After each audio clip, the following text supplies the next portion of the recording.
All right. So thanks for coming down. I have a mask because I have a little cold. So, yeah.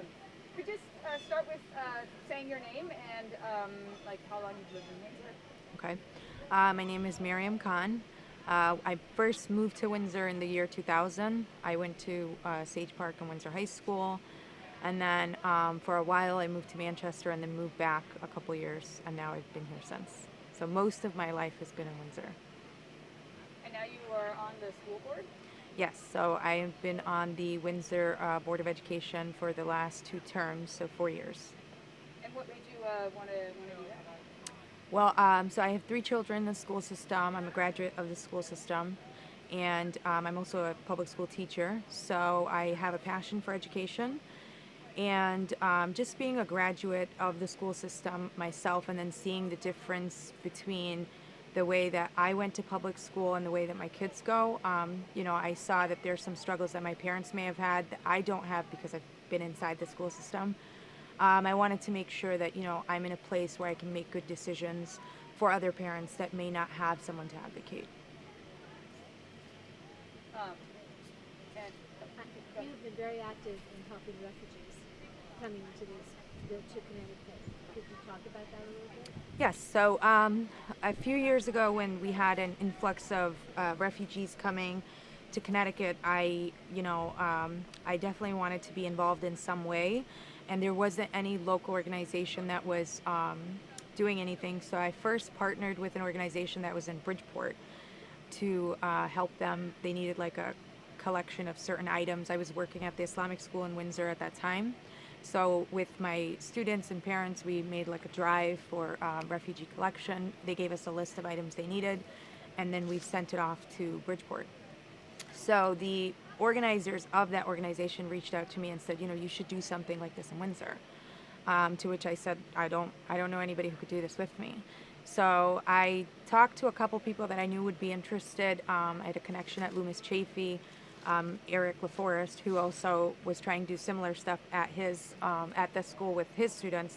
So we had partnered with private school in Windsor.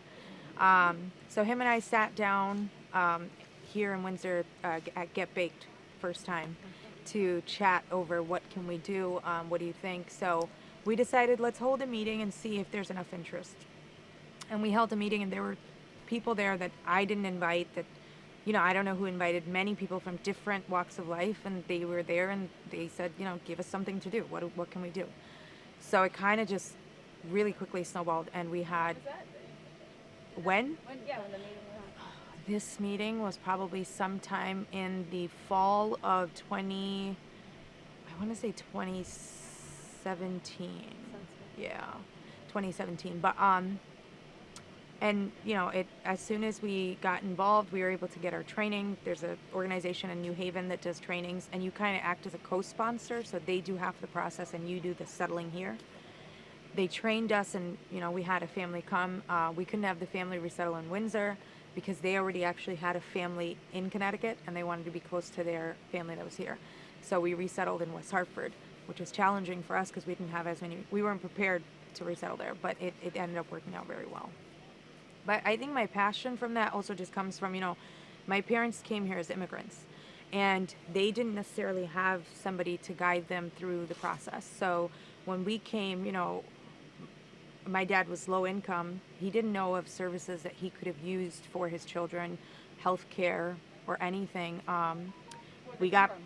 sorry, Where'd they come from? Pakistan. Yes, so we came in the year 1994. I was in first grade.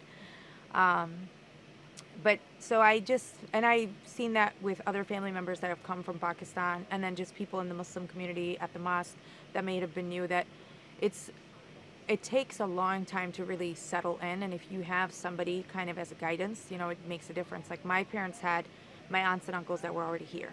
So at least they had, hey, this is how you do it in the school system, or this is how you advocate here, or this is how you do this. So we had some, but so I really wanted to make sure that people that were coming here, especially as refugees, they're not just immigrants, but they're people that have lost everything that they've had. So they have a much harder time resettling, that they had some kind of support here. You've also worked really hard on educating people about your religion. Could you talk about that a little bit? Yeah, so the Windsor Mosque that is on White Rock, it's actually the first mosque of Connecticut. So it's a historical mosque. I've been going to that mosque since, I've lived in Connecticut. And at one time I tried to get involved in doing some kind of outreach work to get the community to come in and learn more about the mosque because it's been there. But when I met people in town, a lot of people had told me that, we don't know anything about the mosque. We've never been in there. So we held a couple events, an open house and an event during Ramadan, like to open fast with our neighbors. And when I did the open house, I remember the mosque, some people at the mosque had done open houses before, but they hadn't known people in the community to invite. So they kind of put it out there and they got like maybe 2 people. So there was a lot of disagreement and, nobody's going to come. Nobody's going to come, Maryam. So I was like, very nervous because I was like, everybody's telling me nobody's going to come and this is going to be a fluke. I spent all this time. But we had about 80 people come. And I didn't know most of them. So I was like, it's not even like I invited, all of them. But most of them knew somebody. And I think that's what made the real difference, that we had made our connections. So they came because they knew someone. Versus if you invite somebody off the street, they're not just going to come if they don't know anybody. I wouldn't go somewhere I don't know anyone. So I think that made someone was always waving it, oh, I know you, or I know that person. Because our leader of the mosque at that time had also made some connections in town. So they knew someone or another that had invited them. So that was well attended. At that time, I was leading the youth group at the mosque. So it was youth led, that's my passion always, empower our youth to do it. So they were the ones running the slideshow. They were the ones doing the Q&A. They were the ones organizing food. They were the ones doing a lot of it. So it was it was like a twofold event. It was great for them to be able to talk about their religion comfortably, to be able to talk about their beliefs comfortably, and it was great for the community that had a floor to like ask questions that they may not have the opportunity to ask elsewhere. Is there a particular story about Windsor that you would like to talk about? Let's see. Do you mean in relation to me? However. Okay. Well, so when I ran for the Board of Education, I'll just say that, I was asked to run for the Board of Ed, and my first initial thought was, I'm not capable of running for a Board of Education. I thought that was for people that are like, worked in education for many years or worked in a field for many years and then now retire and then they bring their expertise, not somebody who's just starting out in their career. But I had a lot of people that, talked to me and said, no, that's kind of what we need. You need all walks, you need people from every different angles, so you have a unique experience.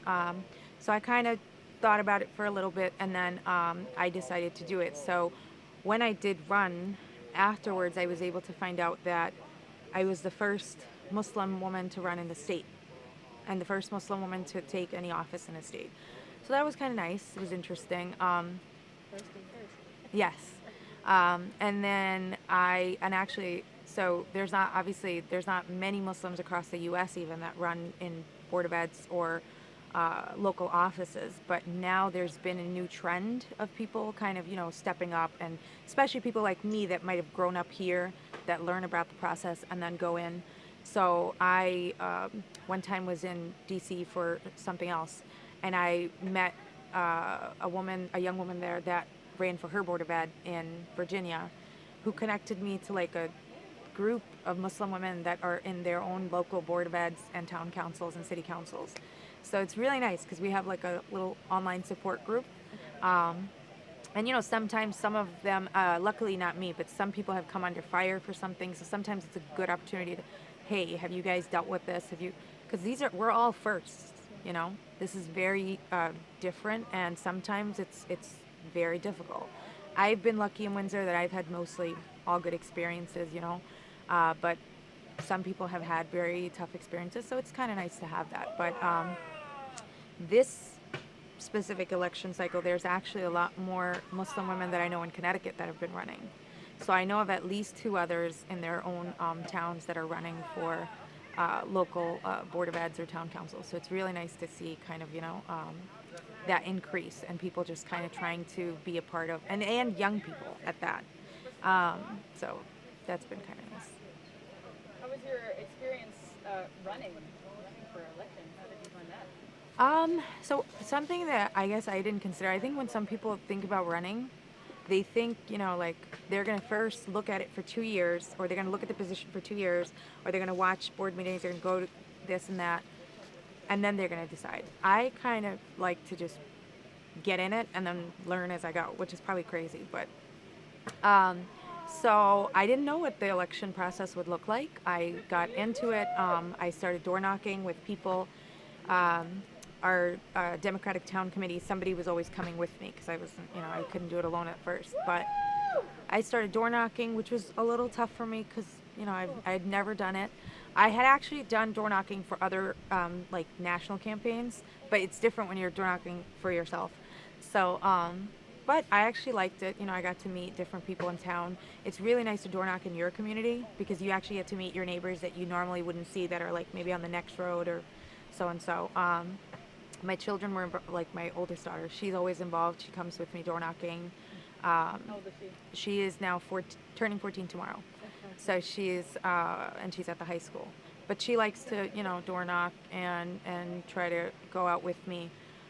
The other thing that just being on the board with my kids has brought, like, they know way more about the process and how schools run than I ever did. Like, I didn't know what a Board of Education was, right, when I was in school. I didn't even know probably afterwards. And I still meet people in town that have lived here for many years or whatever, lived in America for many years, and they don't know how a Board of Education operates. So I think there's like, there's a divide. There's definitely work that we have to do. That's why I love to door knock, because it really gives you an opportunity to talk to people, and they're like, oh, that's what you do, or that's how schools operate. Oh, and that's how you get elected. So it's kind of nice to be able to do that. How long have you been going to the mosque? I've been going since the year 2000, so I guess now 21 years. So my dad goes, so Muslims' holy day is on Fridays, which is kind of tough for school kids because you don't usually get to go, and it's during the day. It's like at 12 o'clock. But my dad has always made sure that he's had Friday off in whatever job he's held.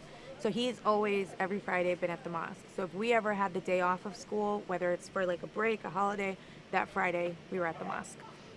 And if there were events on the weekends or carnivals or anything, we were at the mosque. And so my childhood, a lot of it was spent here.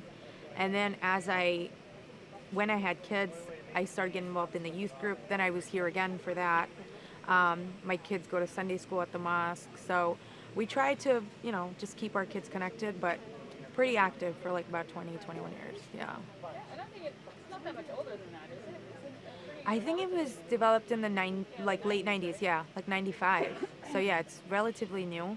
And actually now there's tons of mosques, like in every, town. My parents live in Manchester. They still come here because this is but they have a mosque in Manchester. They have mosques in South Windsor, Windsor Locks. So it's really, really multiple mosques in Hartford. I know we have refugees coming again from Afghanistan. Are you going to be involved in, when I'm out there coming to this area? Yeah. Are you involved in that? So I had actually several people from our previous group reach out to me and say, what are we going to do? So I reached out to Iris. They did say that they're expecting many refugee families to come in the fall. So we're trying to get a group together to develop another group, that would resettle. And currently, actually, we're trying to find somebody to take the lead on it. So when I took the lead on it, I wasn't working. I was doing my master's, but I wasn't working during the day. And, you really need somebody that's available during the daytime to tackle a lot of especially the first few weeks. So I'm going to be involved, and I'll be available, especially to guide and coach anyone that needs it. But that's in the process. We've had a couple meetings, like Zoom meetings, to kind of try to get people that are interested to come ask questions and then develop a team going there. Yeah. So that's in the works. Good to know. Yeah. Oh, I was just gonna ask about like who goes to the mosque? Is it mostly people in Windsor, or is it Hartford? It's pretty It's very, very diverse. So I see people sometimes. Majority of the people that are there are not from Windsor, because on Fridays during the afternoon prayer, there's about 400-ish people, and I don't know of 400 families, Muslim families in Windsor. But yeah, so a lot of them, they could work in the area, and so they're usually coming from work and during their lunch break, and then they go back. So some people come from Hartford, some people come from farther. Like at our Sunday school, we have some people that drive from like Milford area, just all the way here, just for the Sunday school, just because it's where they've always gone, because it was the first. So even though they might have another mosque closer, they still kind of, yeah. And is it related to the Medina Academy, or is it a separate? So it's kind of related. So Medina Academy, when it started off in the mosque. They were in the basement, has like a classrooms and everything. So they started off in the mosque, but as they grew, they needed a bigger space, so they bought the space. So they're their own entities now, but they did start off being, one. Yep. That's why they both have Medina, Medina Mosque and Medina Academy. Yep. I assume. I just didn't know. Yep. I pass the Medina Academy every day. But like the Yeah. mosque, it's like so out of the way. It's kind Yep. of hidden. So. Yep. Yeah. Yeah. And do you live in this area, in this neighborhood? Yeah, so I live in the Deerfield area. We bought our house about 4 years ago in the Deerfield area. I grew up on High Path Road, so by the Target in Windsor. That's where I grew up. But I bought a house here. My brother bought a house in Wilson area, so 5 minutes away from my brother. So that's nice. And we live on, which is on the street of the park. So it's great. My kids, every day are just at the park. And now we have they have a nice kid community, which is great, because I feel like before my kids stopped playing outside, as kids do these days, even though we don't have devices and stuff, but still they're like, I don't know anyone there. And I was like, well, I used to just go and make a friend every day. Like, that's how we grew up. So now my kids have started doing that because the park is literally right there. They've made friends at the park, and like all across the street. So even when I think of moving, I'm like, well, I gotta live near this park because all of my kids' friends are here. So if I have to be in this area, I can't move, I can't leave. So that's nice. Oh, thank you for coming. You're Wonderful. welcome. I'm so glad for you to share. It's just wonderful. No, thank you. I'm glad to have the opportunity. Yep. I'm just excited that you're on the school board. I just think we need women. We need diverse people on our school board. We need young people on our school board. Yep. Yep. So you guys know each other? We met through the refugee. Oh, okay. Yeah. So, Yep.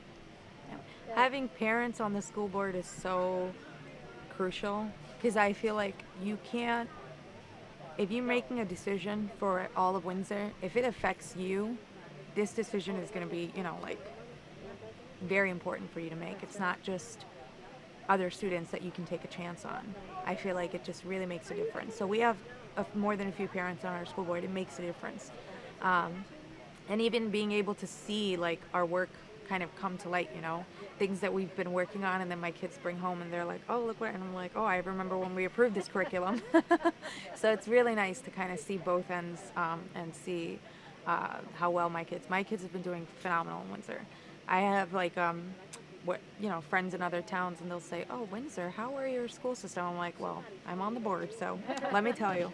But my kids have been doing, phenomenal. They've gone to Windsor, mostly my youngest, who have gone from kindergarten,